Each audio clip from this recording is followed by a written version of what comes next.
নমস্কার বন্ধুরা, আমরা দুই সই মনামি ও গায়ত্রী আবার আপনাদের স্বাগত জানাই আমাদের এই সইয়ের মঞ্চে। সইয়ের আজকের নিবেদন ভালোবেসি তোমায় গল্পের ৯২তম পর্ব। আমাদের সইকে সাবস্ক্রাইব করতে ভুলবেন না যেন। তবে শুনতে থাকুন বাংলা ধারাবাহিক প্রেমের গল্প ভালোবাসি তোমায়। আয়ুষী কিছুক্ষণ চুপ থেকে গল্প শুরু করে। ইনস্টিটিউটের পলিটিক্স, যেখানে বিদিশার প্রতি রুদ্র স্যারের কুদৃষ্টির জন্য কিভাবে সোহমের সাথে কথা কাটাকাটি হয়, আর রুদ্র স্যারের কুনজরে পড়ে সোহম।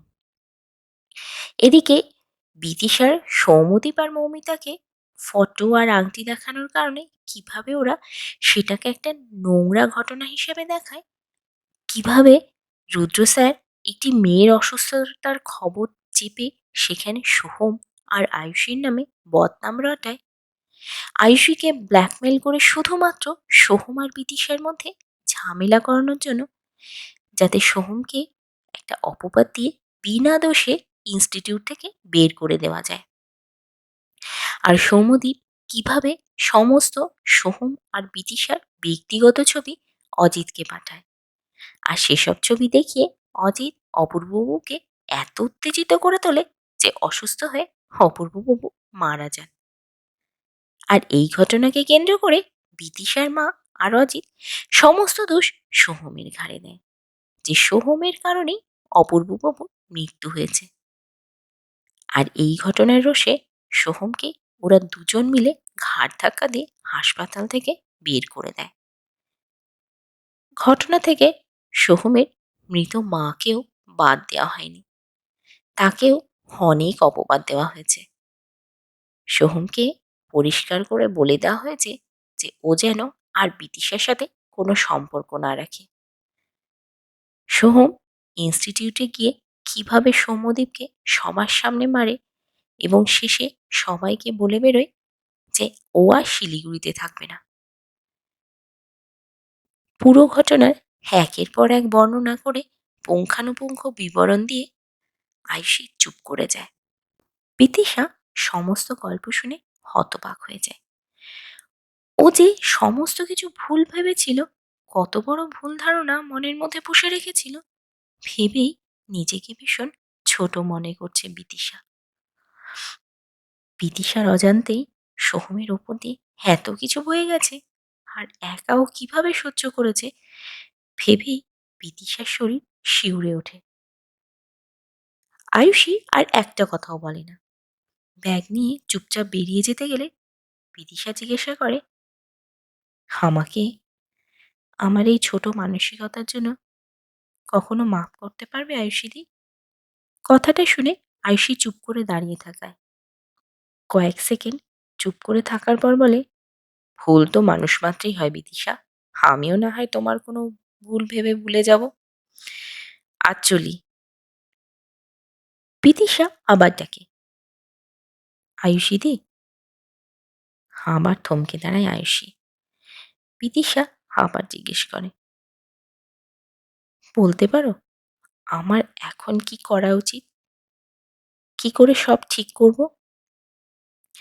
আয়ুষী ধীরে ধীরে বিদিশার কাছে এসে কাঁধে হাত রেখে বলে,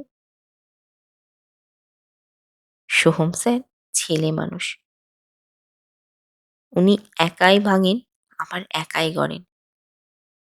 নিজেকে কিভাবে জুড়তে হয় একা একা, তা ওনার থেকে ভালো আর কেউ জানে না।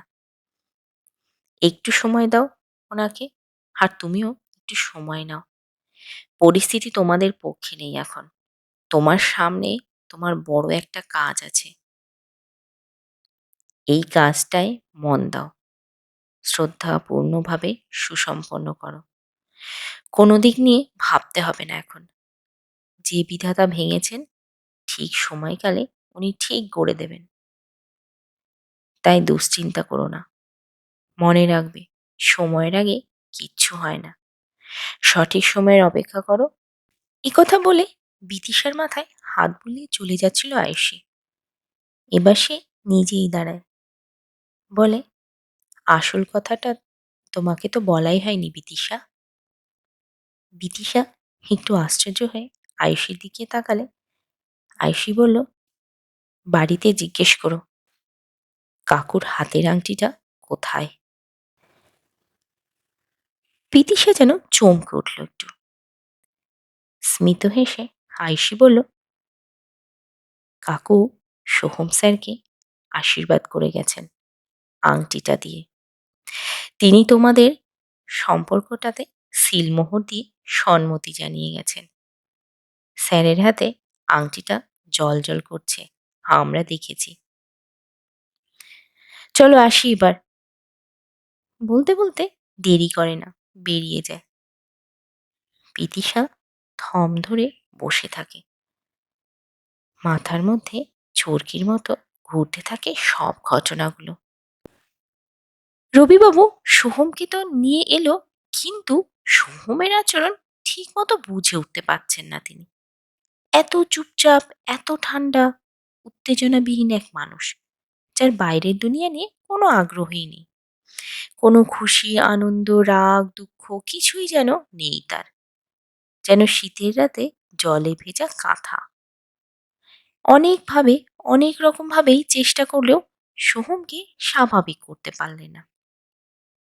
সবার কথার উত্তর শুধু হ্যাঁ আর না, এর বেশি আর কোনো জবাবদিহিতে আগ্রহ নেই সোহমের। স্নান খাওয়া দাওয়ার পর একটা রুম নির্দিষ্ট করে হলো সোহমের নামে। সোহম কিছুদিন থাকবেও সেখানে।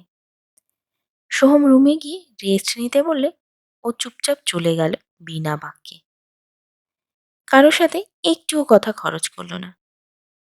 রবিবাবু সোহমকে ভালোভাবে পড়ার চেষ্টা করলেন ঠিকই, কিন্তু মূল্যায়ন করতে অসমর্থ হলেন। বুঝলেন কোনো গল্প আছে এর ভেতরে, তবে তা কি সেটার জন্য সঠিক সময় অপেক্ষা করতে লাগলেন। রেস্ট নিতে সোহম ঘরে ঢুকলো, কিন্তু আর বেরোলো না। দুপুর গড়িয়ে বিকেল, বিকেল থেকে সন্ধ্যা, সন্ধ্যা থেকে রাত। সোহম গুমোট মেরে ঘরে বসে থাকলো। কখনো কাঁথা মুড়ি দিয়ে শুয়ে থাকলো।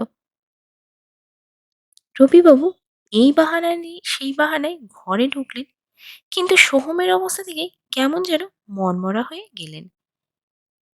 কি এমন হতে পারে এই বয়সের একটি ছেলে এত নিষ্প্রহ হতে পারে? কিছু একটা আছে যা উদ্ধার বুঝতে পারছেন না রবিবাবু। রবিবাবুর বাড়ির লোকেরা কানাঘুষো করলে রবিবাবু চাপা ধমকে সব চুপসে গেল। কয়েকজন অত্যাগ্রহ নিয়ে দেখা করতে আসলে এই কথা সেই কথা বলে ফেরত পাঠিয়ে দিলেন। সোহমের মামার বাড়িতে ফোন করে সোহমের খবর দিয়ে ওর হাবভাব বর্ণনা করে একটু অপেক্ষা করে তারপর দেখা করতে আসতে বললেন। সন্দেহ প্রকাশ হলো হয়তো ও মানসিকভাবে অসুস্থ। রাতের বেলা কোনো রকমে খাবার শেষ করে আবার ঘরেই আশ্রয় নিল সোহম। রবিবাবু কোনো রকম কিচ্ছু বললেন না। রাত যখন গভীর, সোহম জানালা খুলে বাইরে তাকিয়ে আছে। পূর্ণিমা হয়তো, চারপাশে ক্ষেতের পর ক্ষেত। আকাশে একা চাঁদ জ্বলজ্বল করছে। চাঁদের আলোর চাদর এমনভাবে ছড়িয়ে পড়েছে, বিস্তীর্ণ শস্য ক্ষেতে যেন সোহমের নীরবতায় মৌনব্রত ধারণ করেছে। সোহমের ভীষণ ইচ্ছে হলো বাইরের দিকে গিয়ে শস্য ক্ষেতের বিছানায় শুয়ে চাঁদের সাথে তার একাকিত্ব ভাগ করে নিতে। সোহমের মতো চাঁদও যেন ভীষণ নিঃসঙ্গ আর একা। কতক্ষণ ডুবেছিল সেই চিন্তায়, তার আর খেয়াল নেই। দরজায় জোরে জোরে টোকা পড়ল। একটু বিরক্ত হলো সোহম। দুঃখের দুনিয়াটা একা উপভোগ করার ছিল, সেটাও করতে দিচ্ছে না। বিরক্তি সহকারে দরজা খুলে দিলেই সোহম যেন একটু ভ্যাবাচাকা খেয়ে যায়। লুঙ্গিটা ভাঁজ করে কোমরে শক্ত করে বাঁধা, কাঁধে একখানা গামছা, আর ঠোঁটের কোণায় একটা বিড়ি ধরিয়ে সোহমের ঘরে দুমদাম করে ঢুকে বিছানায় আরাম করে পা তুলে বসে পড়লেন রবিবাবু। সোহম রীতিমতো অবাক। দুবার বিড়িতে শুক টান দিয়ে বলেন, সিগারেট খাস তো? সোহম কেমন যেন থতমত খেয়ে গেল। অবাক হয়ে তাকিয়ে রইল রবিবাবুর দিকে। রবিবাবু কিছু মনে করেন না। কোমরের গাঁট থেকে একটা সিগারেট আর একটা দেশলাই বের করে সোহমের দিকে এগিয়ে বলেন, খা, আমি মনে কিছু করব না, মনটা হালকা লাগবে। সোহম কিছু বলে না, মাথা নিচু করে চুপ করে থাকে। হালকা করে একটা ধমক দিয়ে বলেন, বড়দের কথা গ্রাহ্য করিস না কেন রে? তুই যথেষ্ট খাস, আমি তোকে দেখেই বুঝেছি। আর বাচ্চারা বড় হয়ে গেলে ওদের সাথে ভেদাভেদ করে লাভ নেই, তখন ওরা বন্ধু হয়ে যায়। খা তো। দেখেই নেশা লাগছিল সোহমের, তবু গুরুজন বলে চেপেছিল নিজেকে। এত করে যখন বলছে, কাঁপা কাঁপা হাতে সিগারেটটা নিয়ে ধরিয়ে একটা টান দিতে চোখটা বুজে এলো সোহমের। রবিবাবু খুব ভালো করে ব্যাপারটা খেয়াল করলেন। কয়েকবার টান দিতেই কাজ ঘেঁষে বসে গেলেন সোহমের কাঁধে, আলতো করে চাপ দিয়ে বলেন, খুব চাপে আছিস তুই, আমি খেয়াল করেছি। কি হয়েছে আমাকে খুলে বল, হালকা লাগবে। এই প্রথম সোহম রবিবাবুর চোখে চোখ রাখল। রবিবাবু একটু স্মিত হেসে এলোমেলো চুলগুলো ঠিক করে দিতে দিতে বললেন, বাবা মায়ের কাছে কিছু লুকোতে হয় না। আমি হয়তো তোর নিজের বাবা না, তবে বাবা হিসাবেই ধরতে পারিস। সোহমের চোখ জলে ভরে ওঠে, মাথাটা নামিয়ে চুপ করে থাকে।